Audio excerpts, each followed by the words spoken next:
Well, hello everybody, and welcome back to G Bear's Off-Grid Ways, a homestead in the desert. And today we're doing cooking with G Bear off-grid. So, I've done this video before, but I couldn't find it to post it to the playlist, the new playlist about cooking. So, I'm going to do it again. But I'm sure you'll enjoy it because this is a fast and easy meal for you living off grid and for you people living on grid. It'll work either way. Of course, some things are better when they're grown yourself in your own garden, but tomatoes aren't ready yet, so I had to get store-bought. But when I get store-bought, I get the ones that are on the vine. They're a little bit better tasting than the cardboard ones that they have in the big bins, just all stacked on top of each other. All right, so for ingredients, you guys got your pens ready? If not, you'll have to go back and watch this again so you can get the ingredients together. Okay, first of all, you're going to need some cilantro. I cut these fresh out of my garden earlier, so they're ready to go. And they've been rinsed already. The tomatoes have been washed, the onion has been washed, and the jalapeno has been washed. So remember, for the vegetables, you're going to have cilantro, fresh tomatoes, jalapeno, and onion. Okay, and then you want to have some lime juice. Okay, now this is just a store-bought lime juice, but if you have fresh limes, use the juice from about a half a lime. That works out best. And what the lime actually does is when you put this whole thing together, it actually makes it taste like you've salted it, but there's no salt involved. So that really makes it good. Now, I like using top sirloin. You can use chuck steak if you want. It's about the same because chuck is basically the sirloin or bottom sirloin, so it just has a little bit more fat, but it still works the same. All right, you're also going to need flour tortillas. Okay, now these flour tortillas are the large burrito size. Those are the ones I like. You need a fry pan with a cover right there. Okay, you need a flat grill pan just for heating the tortillas. That's all that's for. You don't have to heat that up right away, but this whole thing gets done very, very quickly, so you might want to put the heat or the flame underneath the grill pan on a super low, the lowest setting you can get, to just get it going so it's ready when you are. All right, so this is the process. Get here, slip in behind my camera and tripod. First thing you're going to do is take out your steak. I'm going to move the camera over so you can see what I'm doing. All right. Yes, I just sharpened my knives, so they are very sharp. And a sharp knife really helps on this. Now, on sirloin, let me get rid of this unit. So, okay. So on sirloin, you want to cut basically across the grain. So the grain is running this way on this steak, as you can see it. So I'm going to be cutting it on the diagonal across like this. And I'm going to go about every 3/8 of an inch and just cut strips out of it. Now, I'm doing this for one person. Think about it. If you're going to be doing this just as a grilled steak, you would want one steak per person. So you're going to have to adjust to that. So you would, for 2 people, you would double this. For 3 people, you'd want to triple it, okay? So, let me finish cutting up my steak here. Yes, these are Henkel chef's knives. They are very sharp, and I keep them that way. I sharpen my own knives, so I make sure that they're always in top order. All right, we're almost done here.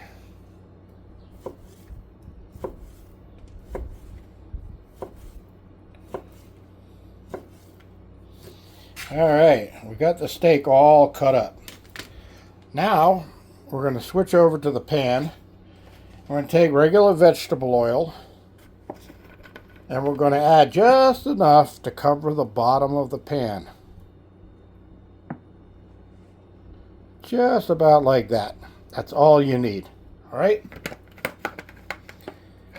So we can put that away. We're not going to need that anymore. And we're going to turn the flame on under that pan. And we're going to lower it down to medium heat. Right about there. Now if you have an electric stove, I'm sorry. I really am. When I went to chef school, the chef, or professor if you want, once answered a question for one of the students, said, well, if we're doing shrimp scampi, how do I flambe on an electric stove? And the chef said, get out of my room. Nobody who's a chef cooks on an electric stove. Sorry, people with the electric stoves, but that's true. That actually happened. All right. So now you got that. It's starting to heat up. You're going to add your steak strips to the pan. Now this is fast and easy. Like I said, there's pretty much no delay time in putting this together. All right, so we got the steak in there, and it's going to start cooking as soon as the pan heats up. Next, we're going to take the tomatoes, and you don't have to, but I always like to cut the top off the tomato.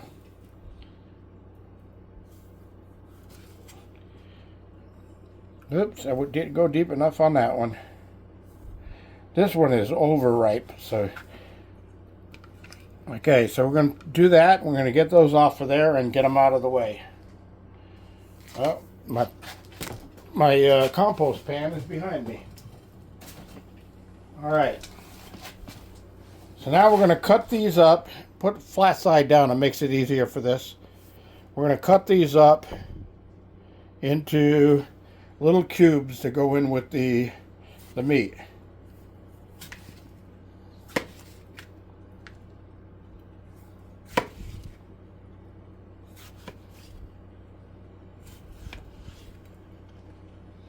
And you can go half and half on these, because when you got a flat side down, it makes it easier when you have a round side. It wants to keep tilting on you. So we're going to cut this up like this. Oh.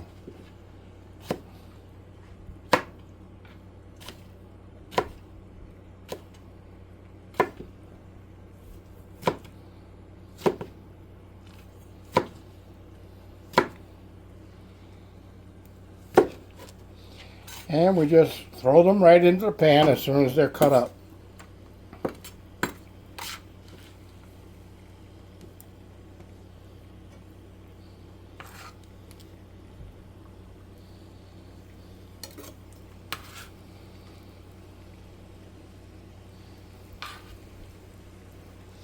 All right, we're going to get to the second tomato here.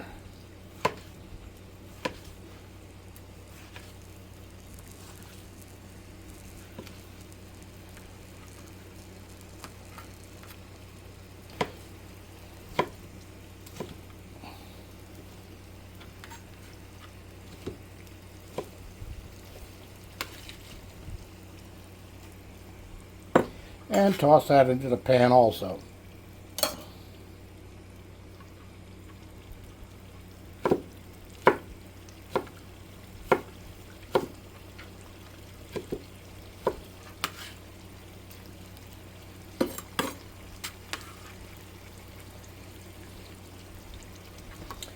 And I know somebody out there is going to say, oh my God, you're cutting vegetables on the same cutting board that you just cut your meat on. That's not right. Well, let me tell you something.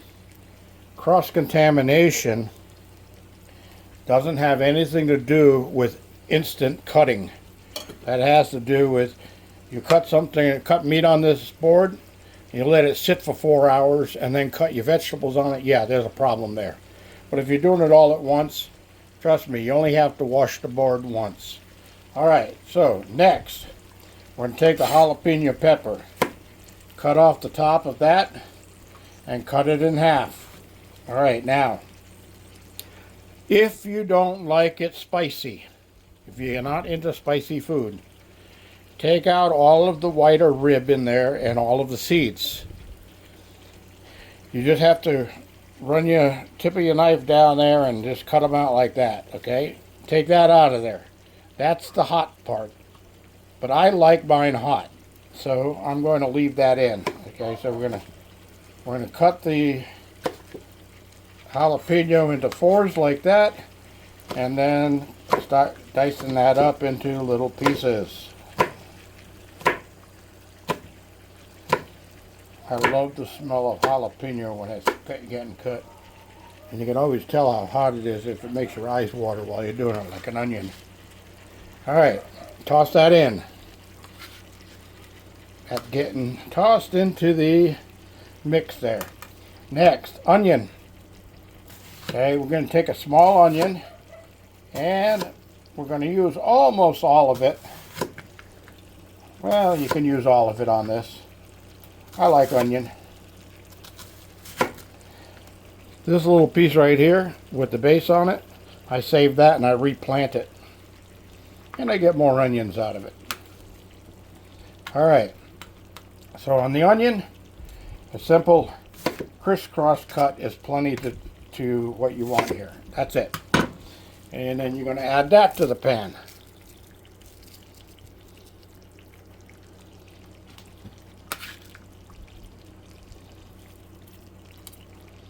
Don't worry about breaking it all the way up. It'll do that by itself as it cooks. But you do want to spread it out a little bit evenly. Alright, now I'm going to take a little bit of lime juice. I like to use just about a teaspoon. So I go around with it like this.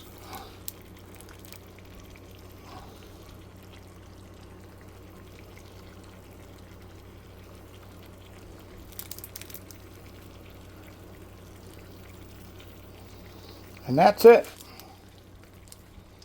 All right. Now, I know some of you are saying, what about the cilantro? Well, you don't want to use that right now. If you do, you're going to end up with mushy cilantro.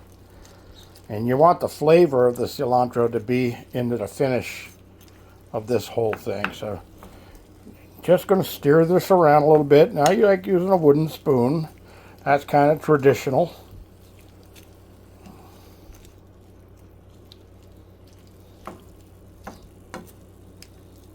Alright, now as you can see, because of adding all of the vegetables to this could actually serve 2 people.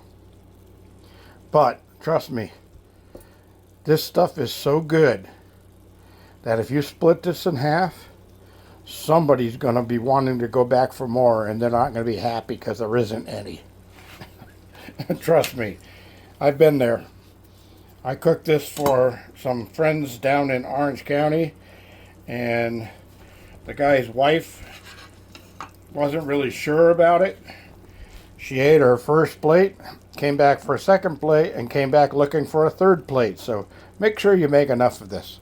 Alright, so we got this all set together, and we want it to cook down a little bit. We want the tomatoes to cook down, we want the onions to cook down, and we want the meat to be fully cooked before we're ready to eat. So now we're going to throw the cover on. That's it. Alright, I'm going to pause for a minute and I'll come back when I'm ready to finish this off. All right, everybody, I'm back and a whole 8 minutes has passed. And I've lowered the heat down to simmer. As you can see, the cover is holding all the moisture in, and you see it's just simmering just nicely in there. All right, so now we're ready for the finish. All right,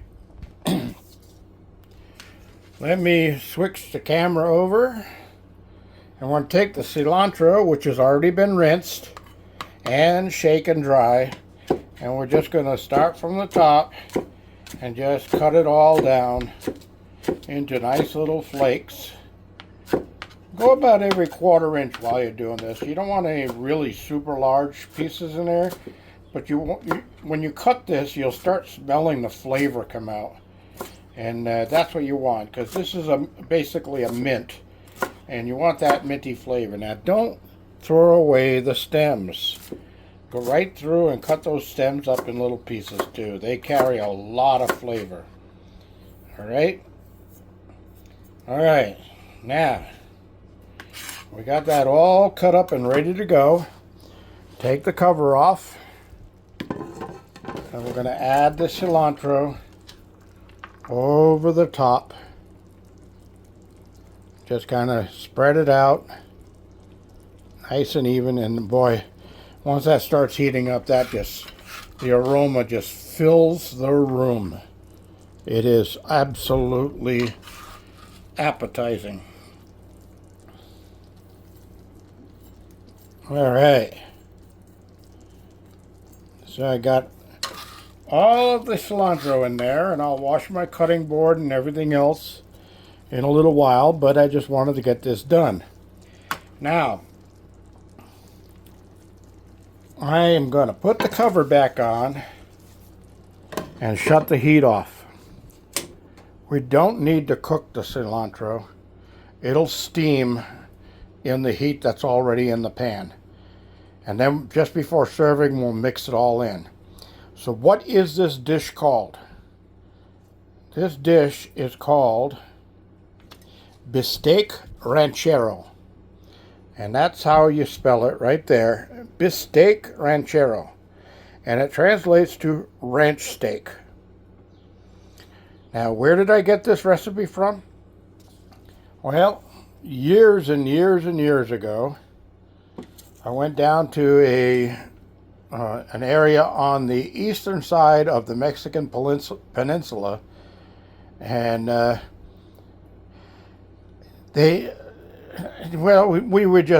was with a Canadian motorcycler, and I was riding my motorcycle at the time, and we were camping on the beach, and we decided to go out that night for something to eat. So we were in a town called San Felipe, Mexico. We went into this restaurant, and I started thinking to myself, oh, this might be a big mistake. The waiter was wearing a tuxedo type of uniform, but he had more food stains on there than you'd believe. And it didn't look like that uniform had been washed for a while. So I asked, what do you recommend as your top selling dish? And he said, Bistek Ranchero. And I said, that sounds interesting. I like steak, so I'll have that. And the Canadians with me said the same thing. So we both sat there and we ate that Bistek Ranchero, and it was just outstanding. So when the waiter came back to get our payment, I said, that was really delicious. Do you mind if I speak to your cook? I'm a chef, and I'd like to learn how to make that. It was really, really good. And he said, momento. And he left. He came back and he said, no. I said, what? He said, no. And I said, okay. Thank you. I paid and we got out of there. So when I got back to my place in Orange County, California, I decided I was going to figure out how to make that. So I started with all different types of meats and just experimental, tried it all, and it just never tasted right. And then I just thought to myself, you know what? If there's one thing I learned when you're in Mexico, is they add citric acid, lemon or lime juice, to just about everything. Anything that has liquid in it, they add lemon or lime juice. And why is that? Well, a lot of people have heard of Montezuma's Revenge. The water down there has little parasites in it that causes you to have little problems with your digestive system. And trust me, I had it, so I didn't want to ever deal with that. So I said, well, let me try it. So I tried lemon first, and it was almost right, but just not right. So I tried it again with lime, I'm sorry. And trust me, once the lime went in there, that was it. I hit it right on the money. So the recipe you just saw is my recipe for Bistek Ranchero. All right? I hope you all enjoy it. And I'm going to shut this off. Well, it is shut off. I'm going to let it sit and simmer for a while for the flavor to fully mingle. I could eat it right now if I wanted to, but I like it to sit and mingle. In the meantime, I'll turn on the flame under the grill and start getting that hot. Now, when I do my flour tortillas on there, I do them 2 at a time. Okay? Take 2 of them, place them one on top of the other on the griddle when it's hot. Give it a few seconds. I wouldn't say any more than 15 seconds at the most. And grab them both and flip them over. Then take the top one from that and turn that over. Okay, now the heated side is now in the middle. So you're going to do that repeatedly over and over again. Every time you go about 45 seconds per side, flip them both, then flip the top one back over one more time. And that gets all the sides heated. Now, you don't need these things puffing up or crisping up or anything like that. You just want to just basically steam them in their own flavors and get that steam goes from the bottom one into the top one. So every time you rotate it, you're keeping the flavor in there. All right. You can do it with 3, but it takes more flipping, as you can figure. All right. So that's it for Bistek Ranchero and cooking off-grid with G-Bear. I hope you all enjoyed this recipe, and I hope you enjoy it when you cook it for yourself. I'm sure you will. This is G-Bear signing off.